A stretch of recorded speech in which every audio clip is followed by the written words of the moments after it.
એમ વિચારી પોતાની બધી શીતળતાને સમેટી અને શિશિર ઋતુ ઠાકોરજીના વામ ચરણમાં સમાઈ ગઈ.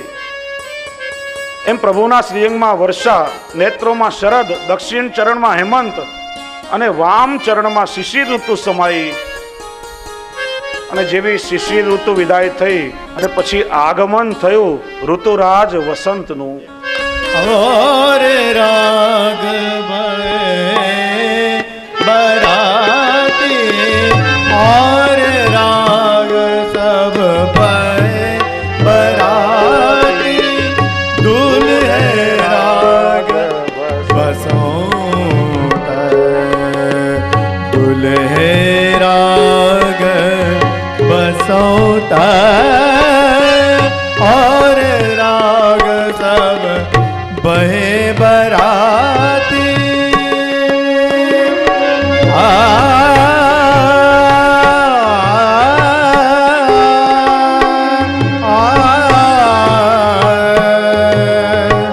कुमन दास श्यामा प्यारी को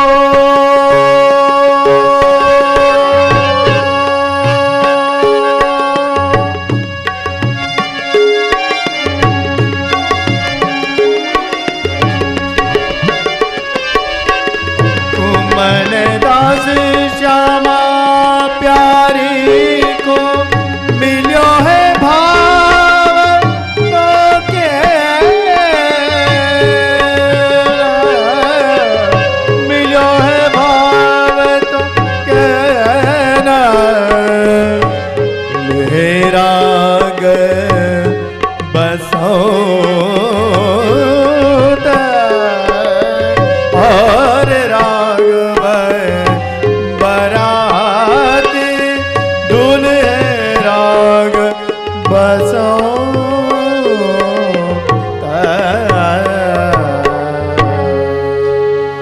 જેવું વસંત ઋતુનું આગમન થયું ત્યારે વસંત ઋતુ હવાની સુંદર લહેરોની ઉપર સવાર થઈને પોતાના એક હસ્તની ઉપર કોકિલાને કોયલને બેસાડીને પોતાના બીજા હાથમાં આમ્ર મંજરીને લઈને આવી રહી છે.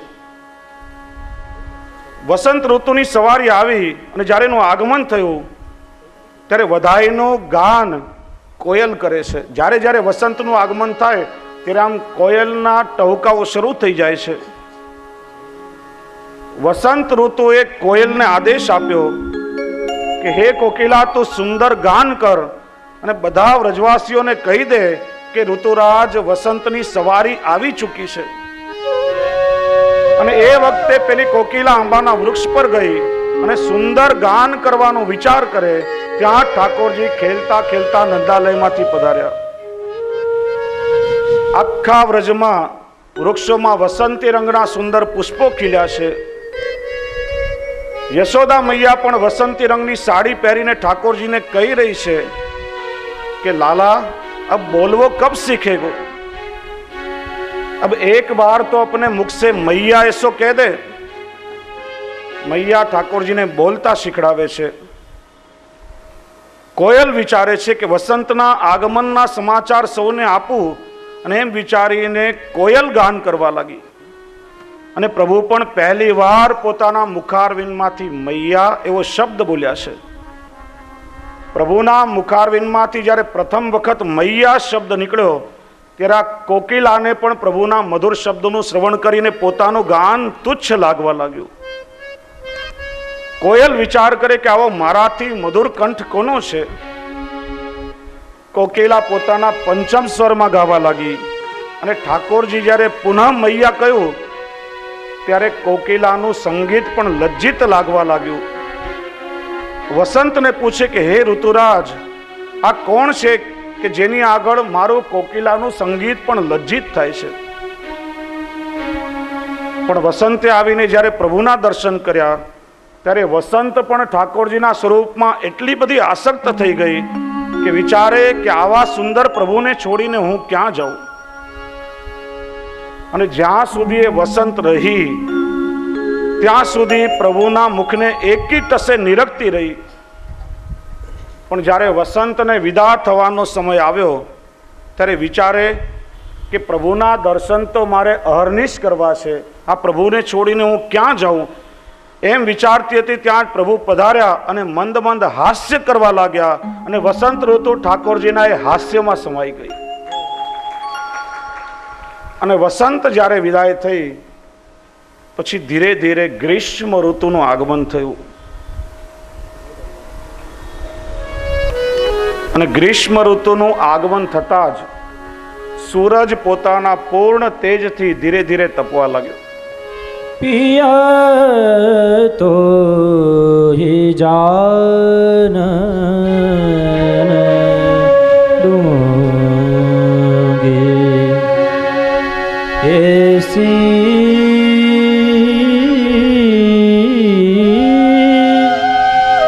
ધૂપન મેં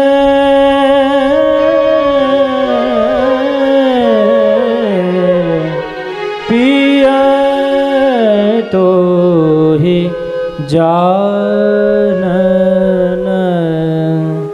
दूंगी.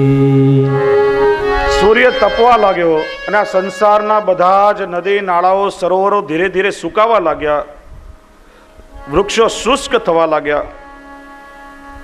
અને જ્યાં ગ્રીષ્મ ઋતુનું આગમન થયું તાપ વધવા લાગ્યો. પોતાનો પ્રભાવ બધાને બતાવી અને ગ્રીષ્મ ઋતુ જ્યારે પૂર્ણ રૂપમાં તપ્ત થવા લાગી, વ્રજમાં આવી ત્યારે એણે શું જોયું કે બધે તો એનો પ્રભાવ છે, આખા સંસારના નદી નાળાઓ સરોવરો સુકાઈ રહ્યા છે, પણ આ વ્રજમાં એનો પ્રભાવ ક્યાંય દેખાતો નથી. વ્રજમાં કોઈ નદી સરોવર સુકાયા નથી, કોઈ વૃક્ષ શુષ્ક થયું નથી. આ જોઈને એને આશ્ચર્ય થયું કે બધે જ મારો પ્રભાવ દેખાય છે, પણ અહીં મારો પ્રભાવ કેમ નહીં? અને એનું કારણ ગોતતી ગોતતી જ્યાં નંદાલયમાં આવી પ્રભુના દર્શન કર્યા અને ગ્રીષ્મને બધું જ સમજાઈ ગયું. પ્રભુના શ્રીઅંગમાં જ ગ્રીષ્મને બધી ઋતુઓના દર્શન થઈ ગયા. વિચારે કે જેના શ્રીઅંગમાં વર્ષા હોય, જેના હાસ્યમાં વસંત હોય, જેના નેત્રોમાં શરદ હોય, જેના એક ચરણમાં શિશિર અને એકમાં હેમંત હોય, અને ત્યાં પછી મારો પ્રભાવ ક્યાં ચાલવાનો છે? અને ગ્રીષ્મ ઋતુ લાંબા કાળ સુધી રહી અને ઠાકોરજીની એક એક બાલ લીલાઓના દર્શન કર્યા અને ઠાકોરજીના સ્વરૂપમાં એવી આસક્ત થઈ ગઈ. વિચાર્યું કે કયા જન્મનું મારું ભાગ્ય છે કે જેના કારણે પ્રભુની આવી સુંદર બાલ લીલાઓનું મને દર્શન થયું, અને આવા પ્રભુને છોડીને હું ક્યાં જાઉં? ત્યાં જ પ્રભુ ખેલતા ખેલતા પધાર્યા. ખેલીને પ્રભુ થાક્યા હતા અને ઠાકોરજીના મસ્તક પર શ્રમજલ બિંદુઓ પ્રગટ થયા અને ગ્રીષ્મ ઋતુ જઈ અને પ્રભુના એ શ્રમજલ બિંદુમાં સમાઈ ગઈ. આમ છ ઋતુઓ ઠાકોરજીના શ્રીઅંગમાં બિરાજે છે. વર્ષા પણ ઠાકોરજીના શ્રીઅંગમાં છે અને એટલા માટે આ મેઘ ઠાકોરજીને પોતાના મિત્ર માને છે. એ વાત ગોપીઓ આ શ્લોકમાં કરે છે કે પ્રભુને જ્યારે પરિશ્રમ થાય ત્યારે પ્રભુના સુખનો વિચાર કરી અને આ મેઘ મંદ મંદ વૃષ્ટિ કરી પ્રભુના શ્રમને દૂર કરીને સુખ આપે છે. માટે કેટલા ભાગ્યશાળી છે. 17મા શ્લોકમાં ગોપીઓ કહે છે, હે સખી, શું કહીએ કે પ્રભુની જેવી કૃપા આપણા ઉપર છે ને એના કરતાં તો વધારે કૃપા પેલી પુલિંદિનીઓ ઉપર છે. વનમાં નિવાસ કરનારી એ પુલિંદિનીઓ, ભીલ પત્નીઓ, એમનામાં ભગવાનની સમીપતાના કારણે ભક્તિનું નિરૂપણ થયું છે અને એનું દર્શન આગળ 17મા શ્લોકમાં કરાવે છે. પૂર્ણા પુલિંદ્યૌરુગાય પદાબ્જરાશ્રી કુમકુમેન દયિતા સ્તનમંડિતેન તત્ર દર્શન સ્મર રુજસ્તૃણ ऋषितेन लिम्त्यानन कुचेषु भूस्तदादिं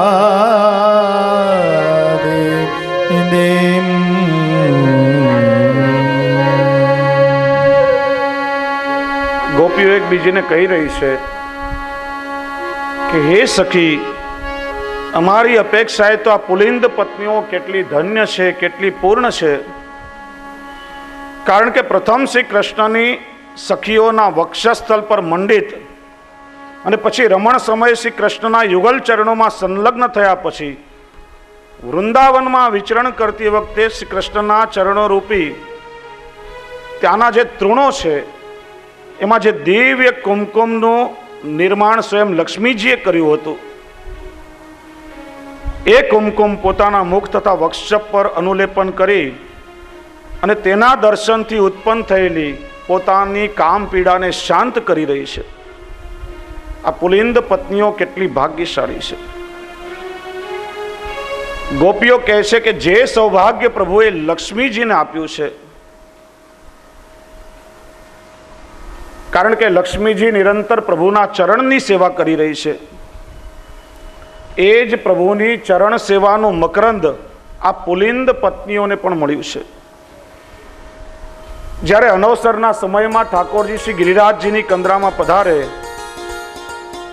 અને ત્યાં શ્રી એટલે કે રાધાજી અથવા લક્ષ્મીજી પણ પ્રગટ થાય. મર્યાદા લીલામાં શ્રી એટલે લક્ષ્મી છે અને પુષ્ટિ લીલામાં શ્રી એટલે સ્વામિનીજી છે. સ્વામિનીજી પધારે અને આજ્ઞા કરે, કૃપાનાથ, કૃપા કરી આપનું ચરણારવિંદ મારા હૃદય અને મસ્તક ઉપર પધરાવો. અને જ્યારે જ્યારે ઠાકોરજી પોતાના ચરણારવિંદ સ્વામિનીજીના હૃદય અને મસ્તક ઉપર પધરાવે ત્યારે સ્વામિનીજીએ તેમના હૃદય અને મસ્તક પર ધારણ કરેલું કંકુ, કેસર વગેરે ઠાકોરજીના ચરણારવિંદમાં લાગે. અને પછી ઠાકોરજી અનવસરમાં લીલા કરીને પાછા વ્રજગમન કરતા હોય, વ્રજ તરફ પધારતા હોય. અને એ વખતે શ્રી યમુનાજીના તટ પર જે લીલું લીલું કોમળ ઘાસ ઉગ્યું હોય અને ઠાકોરજીના ચરણે કોમલ ઘાસ ઉપર પધારે અને સ્વામિનીજીના મસ્તક તથા હૃદય પર લાગેલું કેસર, કસ્તુરી, ગૌરવચંદથી યુક્ત કુમકુમ જે ઠાકોરજીના ચરણમાં લપટાયું હોય, એ બધું જ કુમકુમ પેલા લીલા ઘાસ ઉપર લાગે. પછી ઠાકોરજી ત્યાંથી પધારે અને પેલી પુલિંદ પત્નીઓ, ભીલની સ્ત્રીઓ વિચારે કે આ તો એ સ્થાન છે કે જ્યાંથી મારા પ્રભુ પધાર્યા છે. અને ત્યાં આવીને જુએ કે સ્થાનમાં કોમળ ઘાસ પર સુંદર ચમકતું સ્વામિનીજીના હૃદય અને મસ્તકનું કુમકુમ જે ઠાકોરજીના ચરણ પર લાગેલું હતું એ ઘાસ પર લાગેલું છે. અને એ કુમકુમ કેસરને લઈને પુલિંદ પત્નીઓ પોતાના હૃદય ઉપર લગાડે ત્યારે ઠાકોરજી કૃપા કરીને એમને લક્ષ્મીજી અને રાધાજીના સૌભાગ્યનું દાન કરે છે. ગોપીઓ કહે છે કે હે સખી, આ પુલિંદનીઓનું ભાગ્ય કેટલું પ્રબળ છે કે જેના હાથનો લીલો મેવો પણ ઠાકોરજી પ્રેમથી આરોગે છે, જે પ્રભુના મેવાની સુંદર સેવા કરે છે. વૈષ્ણવ પ્રભુ જ્યારે અનવસરના સમયમાં ગૌચારણ આદિ લીલા માટે વનગમન કરવા પધારે ત્યારે આ પુલિંદ પત્નીઓ જે ભીલડીઓ છે એ સુંદર લીલા મેવા અને કંદમૂળ આદિ સિદ્ધ કરીને પ્રભુને આરોગાવે છે.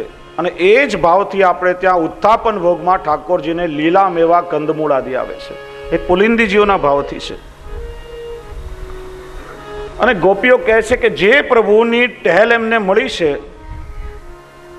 એવી હજી સુધી અમને મળી નથી. અમને એવી ટહેલ ક્યારે મળશે? પ્રભુ, આ પુલિંદ પત્નીઓ પર આપની જેવી કૃપા થઈ છે એવી કૃપા આપ અમારા પર ક્યારે કરશો? બીજી સખી કહે કે અરે સખી, ઠાકોરજીના ચરણનું ને રાધાજીના હૃદય અને મસ્તકનું કુમકુમ એ પુલિંદ પત્નીઓ પોતાના હૃદય અને મસ્તક પર લગાડે અને એનાથી એને રાધાજીનું સૌભાગ્ય કેવી રીતે મળે? ત્યારે ગોપી સમજાવે કે જેમ કોઈ અગ્નિની અંદર કોઈ લોખંડનો ટુકડો નાખો તો લોખંડનો ટુકડો અગ્નિની જ્વાળામાં પડે તો અગ્નિની જ્વાળાઓ એમાં પણ સમાહિત થઈ જાય છે અને અગ્નિની સાથે લોખંડ પણ તપવા લાગે. એવી જ રીતે સ્વામીજીના હૃદયનો જે તાપ હતો એ તાપ આ કુમકુમ કેસરમાં હતો, એ જ ઠાકોરજીના ચરણમાં હતો અને એ જ કુમકુમ કેસર અહીંની ઘાસમાં લાગ્યું. અને એને લઈને પુલિંદ પત્નીઓ જ્યારે પોતાના હૃદયથી સંબંધિત કરાવે છે ત્યારે સ્વામીજીના હૃદયનો અલૌકિક તાપ પુલિંદીનોને પણ પ્રાપ્ત થયો અને એમનું હૃદય જે હોય એવું તપ્ત થયું.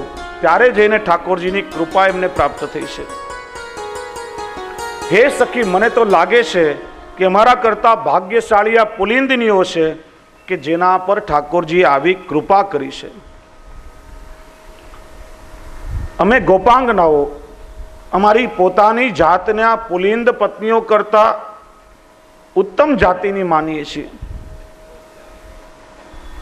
રજથી ખરડાયેલા કુમકુમને આ પુલિંદ પત્નીઓ કેટલા સ્નેહથી ઘાસ ઉપરથી ઉઠાવી લે છે, પરંતુ આ કુમકુમ લેતા અમને શરમ આવે છે, અમને સંકોચ થાય છે, કારણ કે અમે અમને પોતાને ઉત્તમ જાતિની ઉત્તમ કુળની માનીએ છીએ અને એટલા માટે અમારી અંદર રહેલા ગર્વએ ભગવત ચરણ રજથી અમને વંચિત રાખ્યા છે. અને એ ગર્વ જો અમારામાં ન હોત તો એમની જેમ અમે પણ પ્રભુ ચરણ રથથી પ્રચુર આ કુમકુમને લઈ અને ચરણ રેણુનો સંબંધ પ્રાપ્ત કરી શક્યા હોત. અને પ્રભુના ચરણની રજ એ તો ભગવદયત્વની સંપાદિકા છે. શ્રી આચાર્ય ચરણ આજ્ઞા કરે છે, ભગવદ ચરણ રેણવો ભગવદીય દેહ સંપાદિકા. ઠાકોરજીના ચરણારવિંદની રજ જ્યારે આપણા દેહને લાગે છે ત્યારે ભગવદ ચરણ રજની કૃપાથી આપણને ભગવદયત્વની પ્રાપ્તિ થાય છે. વૈષ્ણવ એટલા માટે તો આપણે વ્રજમાં જઈને શ્રી ગિરિરાજજીની દંડવતી પરિક્રમા કરીએ છીએ. જો હમણાં બીજા મહિનામાં દંડવતી પરિક્રમાનું આયોજન છે. લૌકિકમાં ભલે જે જ્ઞાન માર્ગીઓ છે, મર્યાદા માર્ગી ભક્તો છે, એ તો અનેક પ્રકારના નિયમો લેતા હોય છે, બાધાઓ કે આખડીઓ રાખતા હોય છે અને તે કેવલ એક તપ કરવા માટે, પોતાનું દેહ દમન કરવા માટે દંડવતી પરિક્રમા કરે છે. પણ પુષ્ટિજીવો માટે આ બધા લૌકિક સાધનો તો તુચ્છ છે. પરિક્રમા શબ્દના ઘણા બધા અર્થ મહાનુભાવોએ કર્યા છે. પરિક્રમાની સંધિ થોડી છૂટી પાડો તો અર્થ થાય છે પરિકર્મા. એ દંડવતી પરિક્રમા કરતા કરતા, રજનું સેવન કરતા કરતા ભક્ત પ્રભુને વિનંતી કરે છે કે પ્રભુ, અમારા પર આપની એવી કૃપા ક્યારે થશે કે આપના પરિકર્મા કૃપા કરીને આપ અમને સમાવી લેશો. અને પ્રભુની એ ચરણ રજ વ્રજની રજમાં બિરાજે છે. કેવલ પ્રભુના ચરણની રજ નથી, પણ વ્રજ રજને પ્રેમ રજ પણ કહેવાય છે, કારણ કે પ્રેમ લક્ષણા ભક્તિના પ્રતીક એ ગોપીજનોના ચરણની રજ પણ વ્રજ રજની સાથે સંબંધિત છે. અને એટલા માટે તો પરમ જ્ઞાની ઉદ્ધવજી ગોપીઓને જ્ઞાનનો ઉપદેશ કરવા માટે જાય છે. ગોપી ગોપી કરતા કરતા 3 દિવસ માટે આવેલા ઉદ્ધવજી 3 મહિના સુધી વ્રજમાં રોકાય છે અને ગોપીઓ સાથે વાર્તાલાપ થાય, ગોપીઓનો સત્સંગ એમને પ્રાપ્ત થયો અને ત્યારે ઉદ્ધવજીનો બધો જ જ્ઞાનનો અહમ દૂર થઈ ગયો.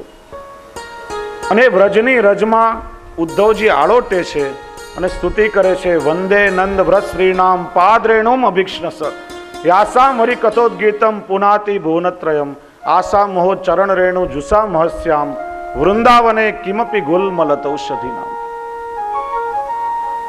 ધન્ય છે આ ગોપીઓના ચરણની રજને કે જે ત્રિભુવનને પાવન કરનારી છે. હે વિધાતા, અમારો પણ જો ક્યાંય પુનર્જન્મ થાય તો અમને આ વ્રજમાં સૂક્ષ્મ લતાપતા કે વનસ્પતિ સ્વરૂપે અવતાર આપજો કે જેનાથી ક્યારેક ગોપીઓ પસાર થાય અને ગોપીઓના ચરણની રજ જો મારા પર ઉડીને આવે તો મારો આ દેહ પણ કૃતકૃત્ય થઈ જાય. વ્રજની રજમાં પ્રભુના ચરણની રજ બિરાજે છે, ગોપીઓના ચરણની રજ બિરાજે છે. શ્રી મહાપ્રભુજીએ 3 વખત વ્રજ પરિક્રમા કરી. શ્રી વલ્લભના ચરણની રજ પણ વ્રજની રજમાં બિરાજે છે. શ્રી ગુસાઈજીના ચરણારવિંદની રજ પણ વ્રજની રજમાં બિરાજે છે. અને 84,252 થી લઈને અત્યાર સુધી જે ભગવદીય વૈષ્ણવોએ વ્રજ યાત્રા કરી, આ બધાના ચરણની રજ વ્રજની રજમાં બિરાજે છે.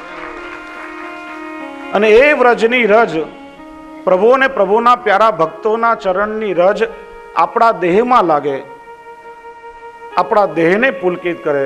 અને દંડવત કરતા કરતા ક્યારેક શ્વાસ લેવાય અને જરા જેટલી રજ આપણી અંદર જાય તો આપણું આંતર અને બાહ્ય શુદ્ધિકરણ એનાથી થાય છે. અને એટલા માટે એ અલૌકિક રજ આપણા દેહમાં લપટાય એ ભાવથી આપણે શ્રી ગિરિરાજજીની દંડવતી પરિક્રમા કરીએ છીએ. ગોપીઓ કહે છે કે ચરણ રજની પ્રાપ્તિ આ ભીલડીઓને થઈ, પરંતુ અમને ધિક્કાર છે કે અમે એવું નથી કરી શક્યા.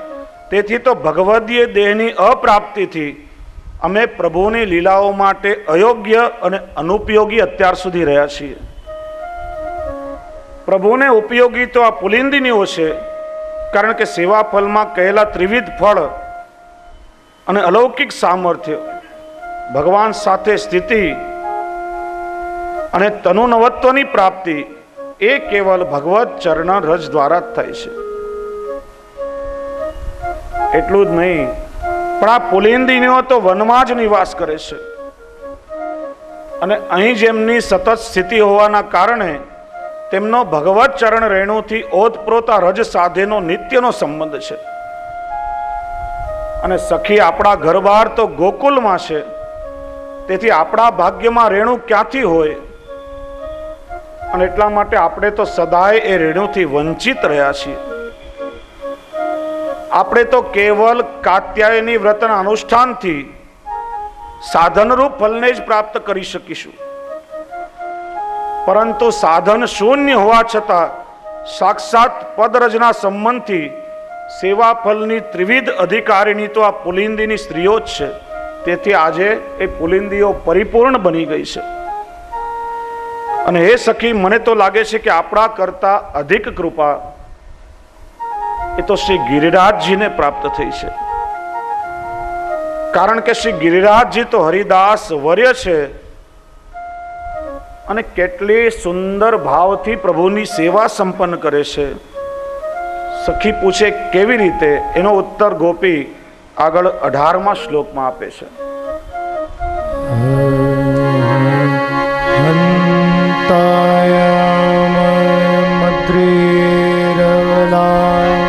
હરિદાસ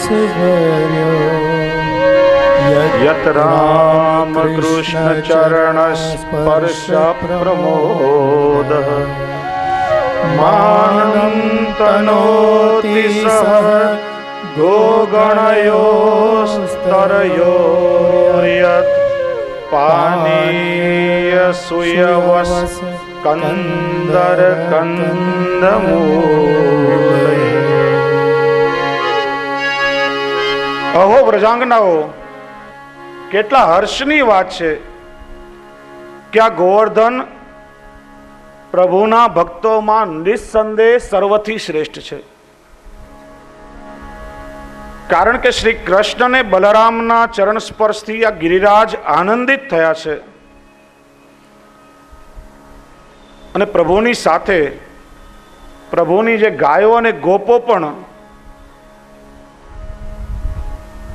ત્યાં જાય છે, ત્યારે હરિદાસ વર્ય ગિરિરાજજી એવા જલ, કોમલ ઘાસ, કંદરા તથા કંદમૂળ આદિના સમર્પણ પૂર્વક એ પ્રભુનો આતિથ્ય સત્કાર કરી રહ્યા છે. શ્રી ગિરિરાજજી કોણ છે? તો કહે છે કે શ્રી ગિરિરાજજી એ સ્વામીજીના હૃદયનો મનોરથ છે. ગોલોક ધામમાં એકવાર સ્વામીજી નૃત્ય કરી રહ્યા હતા અને ઠાકોરજી સ્વામીજીના એ દિવ્ય નૃત્યનું દર્શન કરી રહ્યા હતા. જેમ જેમ સ્વામીજી નૃત્ય કરતા જાય એમ એમ તાલીઓથી ઠાકોરજી સાથે તાલ આપતા જાય અને ઠાકોરજી પોતાના મુખારવિંદથી સ્વામીજીના નૃત્યની પ્રશંસા કરી રહ્યા છે. જેમ જેમ ઠાકોરજી સ્વામીજીના નૃત્યની પ્રશંસા કરે તેમ તેમ સ્વામીજીને ઓર વધારે પ્રસન્નતા થાય, વધારે આનંદ આવે. જ્યાં સ્વામીજીના નૃત્યનો વિરામ થયો, ઠાકોરજી કહે કે પ્રિય, આજે તો આપે અદ્ભુત નૃત્ય કર્યું છે, આવું નૃત્ય તો મેં ક્યારેય જોયું નથી. સ્વામીજી કે પ્રભુ આપ પ્રસન્ન થાઓ તો આના કરતા પણ વધારે સુંદર નૃત્ય હું કરું અને આપને પ્રસન્ન કરું. પણ એના માટે તો કોઈ એકાંત સુંદર અને રમણીય સ્થાન હોવું જોઈએ. અને એવું અલૌકિક સ્થાન તો આ ગૌલોક ધામમાં કોઈ છે નહીં, હજી સુધી આપે નિર્માણ કર્યું નથી. એવું સુંદર સ્થાન આપ કોઈ નિર્માણ કરો જેમાં અનેક કુંજ નિકુંજો હોય, સુંદર સઘન વૃક્ષાવલી હોય, કંદરાઓ હોય, જ્યાં સુંદર પક્ષીઓ કલરવ કરતા હોય, જેના પર મીઠા મીઠા જલના ઝરણા વહેતા હોય. જેમ જેમ સ્વામીજી વર્ણન કરતા જાય તેમ તેમ ઠાકોરજીએ પોતાના નેત્ર બંધ કર્યા અને સ્વામીજી જે જે મનોરથો કરી રહ્યા છે એ મનોરથોને ઠાકોરજી પોતાના હૃદયમાં ધારણ કરે છે. અને જ્યારે સ્વામીજીએ વર્ણન કરવાનું બંધ કર્યું ત્યારે ઠાકોરજીએ પોતાના નેત્ર ખોલ્યા અને પ્રભુના હૃદયમાંથી પ્રેમ રસનો દિવ્ય પ્રવાહ પ્રગટ થયો, વધતો ગયો, વધતો ગયો અને કહેવાય કે 100 યોજન સુધી વિસ્તાર થયો. ઠાકોરજીના હૃદયમાંથી પ્રગટ થયેલો જે પ્રેમ રસનો પ્રવાહ, એનું દ્રવીભૂત સ્વરૂપ એટલે શ્રી યમુનાજી. અને 100 યોજન સુધી એનો વિસ્તાર થયો ત્યારે ઠાકોરજીએ પોતાના શ્રીહસ્તનો સ્પર્શ કરાવી અને એને શાંત કર્યો, અને થંભિત કર્યો. અને જ્યારે એનું ઘનીભૂત સ્વરૂપ થઈ ગયું એ શ્રી ગિરિરાજજી કહેવાય. ઠાકોરજીના પ્રેમ રસનું દ્રવીભૂત સ્વરૂપ એટલે શ્રી યમુનાજી અને ઠાકોરજીના દિવ્ય પ્રેમ રસનું ઘનીભૂત સ્વરૂપ એટલે શ્રી ગિરિરાજજી. એ વખતે એમના 100 શિખરો થયા, એટલા માટે શ્રી ગિરિરાજજી સતશૃંગ કહેવાયા. પ્રભુએ આજ્ઞા કરી કે હમણાં લીલાઓ સંપન્ન કરવા માટે આપ અહીંયા ગૌલોક ધામમાં બિરાજો, પણ જ્યારે સારસ્વત કલ્પ આવશે ત્યારે વેદની શ્રુતિઓને મેં વચન આપ્યું છે કે સારસ્વત કલ્પમાં તમારા મનોરથોને હું પૂર્ણ કરીશ. અને એમના મનોરથોને પૂર્ણ કરવા માટે હું ભૂતલ ઉપર અવતાર ધારણ કરીશ. ત્યારે મારી લીલા સામગ્રી સિદ્ધ કરવા માટે આપે અને શ્રી યમુનાજીએ ભૂતલ ઉપર પ્રગટ થવું પડશે. અને એટલા માટે સમય વ્યતીત થતા ઠાકોરજીની એ આજ્ઞાનું પાલન કરવા માટે શાલ્મલી દ્વીપમાં દ્રોણ પર્વતને ત્યાં શ્રી ગિરિરાજજી પુત્ર સ્વરૂપે પ્રગટ થયા. આશ્ચર્ય થાય કે પર્વતને પણ પુત્ર પ્રગટ થતા હશે. તો કહે છે કે આપણને જે નદી અને પર્વતો દ્રશ્યમાન સ્વરૂપે દેખાય છે તો એનું ભૌતિક સ્વરૂપ છે, પણ આ જેટલા પણ નદી અને પર્વતો છે એમનું એક આધિ દૈવિક સ્વરૂપ, જે દેવ કે ઋષિ સ્વરૂપે બિરાજે છે, એમનું મૂળ સ્વરૂપ છે. દરેક વસ્તુના 3 સ્વરૂપ હોય, આધિ ભૌતિક, આધ્યાત્મિક અને આધિ દૈવિક. જેમ વ્રજમાં આપણે જઈએ અને શ્રી યમુનાજીના જલ પ્રવાહના દર્શન થાય તો શ્રી યમુનાજીનું આધિ ભૌતિક સ્વરૂપ કહેવાય. શ્રી યમુનાજીના એ સ્વરૂપમાં રહેલું અપાર સામર્થ્ય અને એમના ગુણો એ શ્રી યમુનાજીનું આધ્યાત્મિક સ્વરૂપ છે. અને ઠાકોરજીની નિત્ય લીલામાં બિરાજતું ઠાકોરજીના ચતુર્થ પ્રિયા તરીકે શ્રી યમુનાજીનું જે સ્વામી સ્વરૂપ છે એ શ્રી યમુનાજીનું આધિ દૈવિક સ્વરૂપ છે. એમ આધિ દૈવિક દ્રોણ પર્વતને ત્યાં ગોવર્ધન પુત્ર સ્વરૂપે પ્રગટ થયા. શાલ્મલી દ્વીપ એટલે અત્યારે આપણે જેને સાઉથ આફ્રિકા, દક્ષિણ આફ્રિકા કહીએ છીએ. અને એમનું દિવ્ય સ્વરૂપ અને તેજ જોઈને બધા જ પર્વતોના આધિ દૈવિક સ્વરૂપોએ આવીને એમનું પૂજન કર્યું, સ્તુતિ કરી અને એમને ગિરિરાજની પદવી આપી. ત્યારથી ગોવર્ધન ગિરિરાજ કહેવાયા છે. એમનું બાળપણ પણ અદ્ભુત હતું અને અલૌકિક હતું. એકવાર પુલત્સ્ય ઋષિ કે જેમણે મોક્ષ પ્રાપ્તિ માટે દીર્ઘકાલ સુધી તપશ્ચર્યા કરી પણ એમને મોક્ષ મળ્યો નહીં. વિચાર્યું કે જેટલા પણ શાસ્ત્રમાં બતાવેલા સાધનો છે બધા તો મેં કરી જોયા પણ હજી મને મોક્ષ મળ્યો નથી. હું તીર્થાટન કરવા માટે નીકળું અને કોઈ તીર્થનું સેવન કરતા કરતા ભાગ્યથી કોઈ સાધન મને મળી જાય. એમ તીર્થનું સેવન કરતા કરતા પુલસ્ત્ય ઋષિ જ્યારે શાલ્મલી દ્વીપ આવ્યા, તેમણે ગિરિરાજ ગોવર્ધનના દર્શન કર્યા અને એમાં દિવ્ય ભગવત સ્વરૂપની અનુભૂતિ એમને થઈ. વિચાર કર્યો કે મારા તપોબળથી આ ગિરિરાજ ગોવર્ધનને હું કાશી લઈ જાઉં. ગંગાજીના તટ પર એને સ્થાપિત કરી અને એની કોઈ કંદરામાં બેસીને તપ કરું તો મને ચોક્કસ મોક્ષ મળી જશે. પુલસ્ત્ય ઋષિ આવ્યા દ્રોણ પર્વત પાસે, પુત્રની માગણી કરી. દ્રોણ પર્વત વિચારે કે ઋષિને ના કહીશ તો કોપાયમાન થશે, મારે શાપના ભોગ બનવું પડશે. કહ્યું કે આપને પુત્ર જોઈતો હોય તો અમને કઈ વાંધો નથી, પણ આપ પુત્રને પૂછી જુઓ. પુલસ્ત્ય ઋષિ ગિરિરાજ પાસે આવ્યા, કહ્યું કે તમારા માતા પિતાની સંમતિ તો મળી ગઈ છે, તમારી શું ઈચ્છા છે? કહ્યું કે જ્યાં માતા પિતાની આજ્ઞા થઈ ગઈ હોય તો હવે તો મને ના કહેવાનું કોઈ કારણ રહેતું જ નથી. તમે મને ખુશીથી લઈ જઈ શકો, પણ અમારી એક શરત છે કે લઈ જતા રસ્તામાં કોઈ પણ જગ્યાએ જો તમે અમને ભૂમિ ઉપર મૂકશો તો પછી અમે અચલ થઈ જશું, સ્થિર થઈ જશું ને પછી ત્યાંથી ચલાયમાન નહીં થઈએ. ઋષિને પોતાના સામર્થ્ય પર વિશ્વાસ એમણે વચન આપ્યું અને ગિરિરાજ ગોવર્ધનને સૂક્ષ્મ બનાવી પોતાની હથેળીમાં લઈ અને વાયુ માર્ગથી કાશી જવા રવાના થયા. રસ્તામાં એ વ્રજની ભૂમિ આવી કે જેને ઠાકોરજીએ પોતાના લીલાને સંપન્ન કરવા માટે ગૌલોક ધામને સ્થાપિત કર્યું હતું. એ જ આધિદૈવિક ગૌલોક ધામ એટલે વ્રજની ભૂમિને એનું દર્શન થતા જ શ્રી ગિરિરાજજીને ગૌલોકની પ્રભુની આજ્ઞાનું સ્મરણ થયું કે ઠાકોરજી આજ્ઞા કરી હતી કે સારસ્વત કલ્પમાં મારા લીલા પરિકર સહિત હું અહીંયા પ્રગટ થઈશ. આ એ જ ગૌલોક ભૂમિ છે, ભવિષ્યમાં ઠાકોરજી અહીં જ પ્રગટ થવાના છે અને મારે અહીંયા રહીને પ્રભુની સેવા કરવાની છે. ઋષિ મને જો કાશી લઈ જશે તો અનર્થ થશે. પ્રભુની સેવા હું કેવી રીતે કરીશ, પ્રભુની આજ્ઞાનું પાલન કેવી રીતે કરીશ?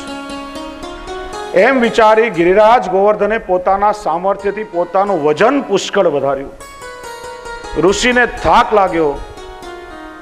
ભૂમિ ઉપર ગિરિરાજજીને પધરાવી શ્રમ નિવારણ કર્યું અને જલમાં સ્નાન કરી સ્વસ્થ થઈ અને જેવા ગિરિરાજને પધરાવા જાય ત્યારે ગિરિરાજે પોતાના વચનનું સ્મરણ કરાવ્યું કે તમે વચન આપ્યું હતું કે એકવાર ધરતી પર અમને પધરાવશો ત્યાં અમે સ્થિર થઈ જશું, ક્યારે પણ વિચલિત નહીં થઈએ. ઋષિએ લાખ સમજાવ્યા પણ ગિરિરાજ માન્યા જ નહીં. ત્યારે ઋષિએ શાપ આપ્યો કે તમે અમારી સાથે ચાલાકી કરી છે, છલ કર્યું છે, માટે તમને શાપ આપું છું કે દરરોજ તમે તલભાર જેટલા જમીનની અંદર સમાતા જશો, તમારું કદ દિવસે દિવસે ઘટતું જશે ને એક સમયે તમે પૃથ્વી પરથી સાવ અદ્રશ્ય થઈ જશો. શાપ આપીને ઋષિ તો ચાલ્યા ગયા, પણ ગિરિરાજ વિચારે છે. ઋષિના શાપને પણ ગિરિરાજ ગોવર્ધને આશીર્વાદ માન્યો છે. કહેવાય છે કે એ વખતે શ્રી ગિરિરાજજીનું કદ એટલું બધું ઊંચું હતું કે સવારે જ્યારે સૂર્યોદય થાય ત્યારે ગિરિરાજજીનો પડછાયો મથુરા વિશ્રામ ઘાટ ઉપર પડે. વિચાર્યું કે મારું કદ જો આટલું ઊંચું હશે તો પ્રભુને મારા પર લીલાઓ કરવા માટે કેટલો બધો પરિશ્રમ થશે, અને મારું કદ જો નાનું થતું જશે તો ઠાકોરજીને પરિશ્રમ નહીં પડે. અને ગિરિરાજજીએ પોતાનું સ્વરૂપ પણ એટલું બધું કોમળ માખણ જેવું બનાવ્યું કે જેનાથી ઠાકોરજીના કોમળ ચરણારવિંદ પધરાવવામાં પ્રભુને પણ પરિશ્રમ ન થાય. એ જ કારણ છે વૈષ્ણવ કે આજે પણ આપણે શ્રી ગિરિરાજજીના સ્વરૂપના દર્શન કરીએ તો અનેક શિલાઓ ઉપર ક્યાંય ઠાકોરજીના શ્રીહસ્તના ચિહ્ન મળે, ક્યાંય વેણુના ચિહ્ન મળે, ક્યાંય કટોરાના ચિહ્ન દેખાય, ક્યાંય સુરભી ગાયના ખુરના, ક્યાંય ઐરાવત હાથીના પગના દર્શન થાય. અનેક ચિહ્નો ભગવદ લીલાના આજે પણ ગિરિરાજજીમાં વિદ્યમાન છે. કારણ કે એટલું કોમળ સ્વરૂપ પોતાનું બનાવ્યું કે ઠાકોરજીને સુખ થાય અને કદ પણ એમનું નાનું થતું જાય. તમારામાંથી ઘણા વૈષ્ણવને અનુભવ હશે, 20-25 વર્ષ પહેલા જેણે ગિરિરાજજીના દર્શન કર્યા હશે ને આજે જઈને કરો તો એ તફાવત આજે પણ આપણે અનુભવી શકીએ. કહેવાય કે 500 વર્ષ પહેલા જ્યારે શ્રી ગુસાઈજી ગિરિરાજજીનું પૂજન કરવા માટે ગોપાલપુર પધારે, આજનું જતીપુરા એટલે ગોપાલપુર એ શ્રી ગુસાઈજીએ વસાવ્યું છે. એનું મૂળ નામ ગોપાલપુર. ત્યાર પછી માધવેન્દ્ર યતિના નામ પરથી જતીપુરા પડ્યું. અને બીજું કારણ કે શ્રી ગુસાઈજી પોતાના જ્યેષ્ઠ પુત્ર શ્રી ગિરધરજીને જતીજીના નામે બોલાવે. શાસ્ત્રની મર્યાદા છે, શિષ્ય ક્યારે પોતાના ગુરુનું નામ સંબોધન કરીને નહીં બોલાવે, એમ ગુરુ પોતાના મુખ્ય શિષ્યનું નામ ન લે. પિતા હોય પોતાના જ્યેષ્ઠ પુત્રનું નામ લઈને નહીં બોલાવે અને પુત્રથી પોતાના પિતાના નામનું સંબોધન ન થાય. એમ પતિ પત્નીનું નામ ન લે અને પતિથી પત્નીનું નામ ન લેવાય. જે પોતાનું અત્યંત પ્રિય હોય એનું નામ ક્યારે પણ લઈને ન બોલાવાય, એનું આયુષ્ય ઘટે એવી શાસ્ત્રનું વિધાન છે. એટલા માટે શ્રી ગુસાઈજી પણ શ્રી ગિરધરજીને જતીજી કહીને એવું બોલે. બધાને ચિંતા થઈ કે અમે ઘરનાઓનું નામ લઈએ છીએ. આપણી જૂની પરંપરા બહુ સારી હતી, સાંભળો છો એટલે અવાજને બરાબર ઓળખી જાય. હજારોના ટોળામાં પણ ખબર પડી જાય કે કોનો અવાજ છે. પણ આજે તો પેલી પશ્ચિમની સંસ્કૃતિનો પવન ફૂંકાયો છે, એટલે આપણે આપણા પતિને તુકારે બોલાવીએ છીએ. શાસ્ત્રમાં અપરાધ કહેવાયો છે. પતિમાં પરમેશ્વરના સ્વરૂપનું દર્શન કરી અને ખૂબ જ આદર ભાવ એના પ્રતિ રાખવો જોઈએ, એ સ્ત્રીનો ધર્મ છે.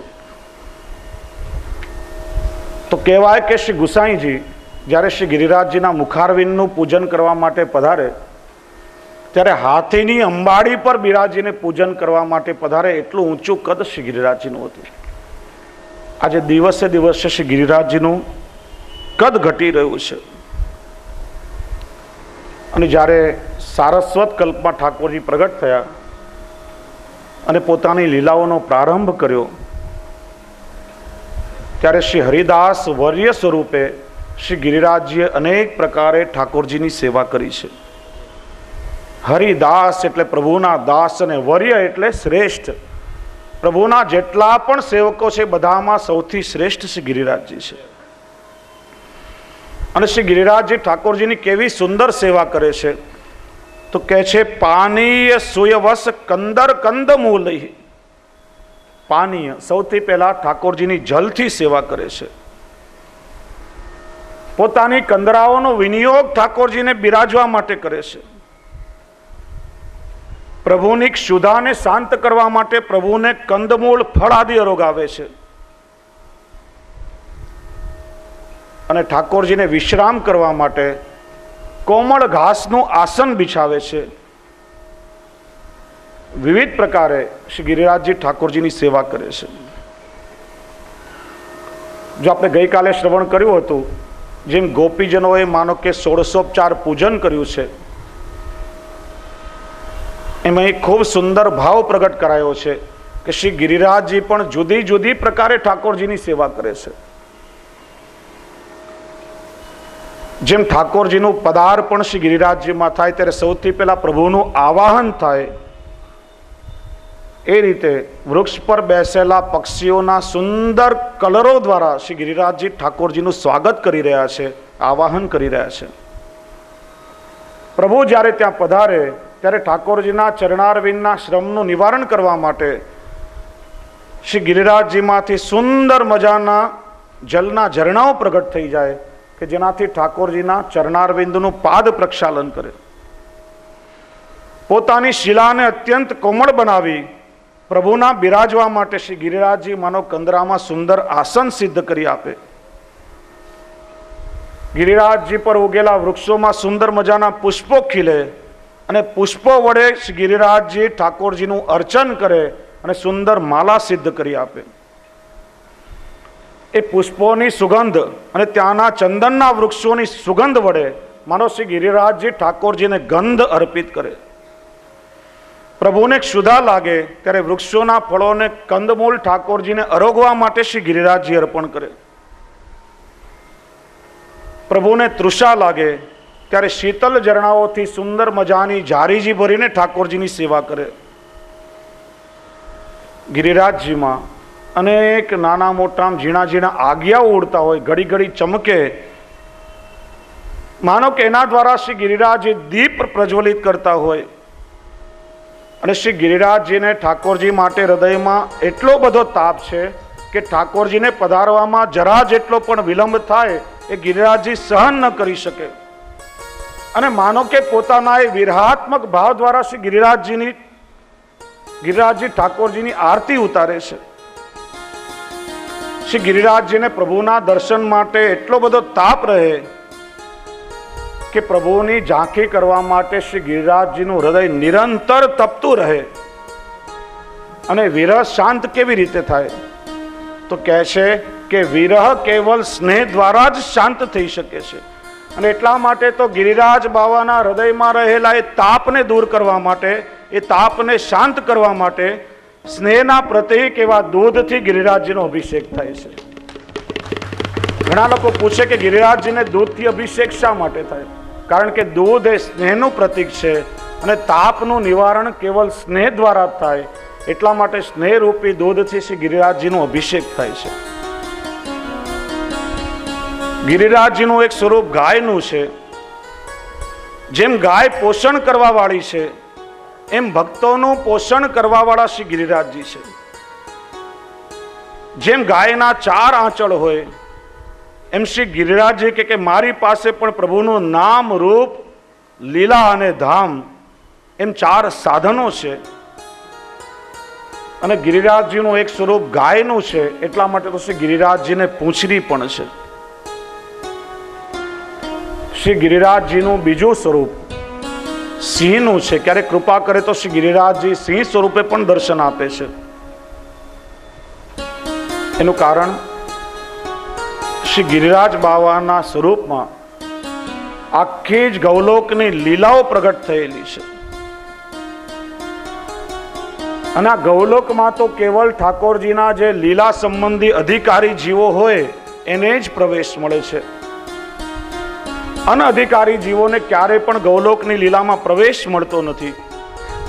અને એટલા માટે જે અધિકાર વગરના અનધિકારી જીવો હોય એને સિંહના સ્વરૂપમાં દર્શન આપી અને ગિરિરાજજી એને ઠાકોરજીથી દૂર કરી દેશે. શ્રી ગિરિરાજજીનું ત્રીજું સ્વરૂપ સર્પનું છે. કારણ કે સર્પના મસ્તક ઉપર મણિ હોય, એમ ગિરિરાજ બાવા કહે કે મારા મસ્તક ઉપર પણ યુગલ સ્વરૂપ જેવું મણિ નિત્ય બિરાજમાન છે અને હું એનું સેવન કરું છું. શ્રી ગિરિરાજજી કૃપા કરે તો ક્યારેક ગોપ બાલકે સ્વરૂપ પણ દર્શન આપે છે. ગિરિરાજજીનું ચોથું સ્વરૂપ ગોપ બાલકનું છે. જે અહર્નિશ પ્રભુની સેવામાં રહે, જે મૃગલીઓ પ્રભુની સેવા કરવા માટે પોતાના નેત્રોના દર્શન કરાવી અને ઠાકોરજીને નિરંતર સ્વામીજીનું સ્મરણ કરાવે, એમ શ્રી ગિરિરાજજી પણ ઠાકોરજીને સ્વામીજીની સુધી કરાવે છે. તો કહે છે કેવી રીતે? કે સૌથી પહેલા શ્રી ગિરિરાજજી સર્પ સ્વરૂપે દર્શન આપે અને સર્પ સ્વરૂપે શ્રી ગિરિરાજજીના દર્શન કરે ત્યારે ઠાકોરજીને એટલી બધી પ્રસન્નતા થાય. કારણ કે ઠાકોરજી જ્યારે સર્પને જુએ ત્યારે ઠાકોરજીને સ્વામીજીની ચોટીનું સ્મરણ થાય છે. શ્રી ગિરિરાજજી સિંહ સ્વરૂપે ઠાકોરજીને દર્શન આપે અને જ્યારે ઠાકોરજી સિંહ સ્વરૂપે શ્રી ગિરિરાજજીના દર્શન કરે